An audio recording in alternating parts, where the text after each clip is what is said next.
দেখেছেন একজন মানুষ যদি অনেক ঋণ করে আত্মহত্যা করে মারা যায় এবং মারা যাওয়ার পর টাকা পরিশোধ করা সম্ভব না হয়, তাহলে মৃত ব্যক্তির কী অবস্থা হবে?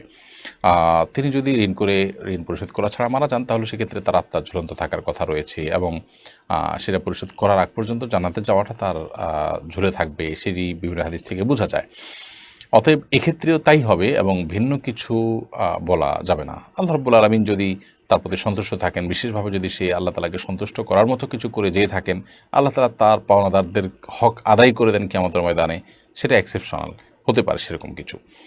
আর আত্মহত্যা করে মারা যাওয়ার কারণে তো গুনাহগার হয় মানুষ, সেটা তো আরেক বিষয়। এজন্য ঋণ করে ঋণ পরিশোধ করতে পারছেন না, সেজন্য তিনি আত্মহত্যার পথে পা বাড়াবেন, এটা কোনো মুসলমানের কাজ হতে পারে না। কারণ আত্মহত্যা তো সমাধান না। আত্মহত্যা করলে তো আমার এই দায় থেকে আমি মুক্ত হয়ে যাচ্ছি না, বরং আল্লাহ তাআলার কাছে আরও শক্ত করে পাকড়াও হচ্ছে। ঋণ পরিশোধ করতে পারিনি, আবার আত্মহত্যা করছি, দুটি অপরাধ করে আমি আল্লাহ তাআলার কাছে অপরাধী হয়ে গেলাম। বিধায় একজন মুসলমান কখনো এই ধরনের দায়িত্বহীনতার পরিচয় দিতে পারেন না। আল্লাহ আমাদেরকে সেই তৌফিক দান করুন।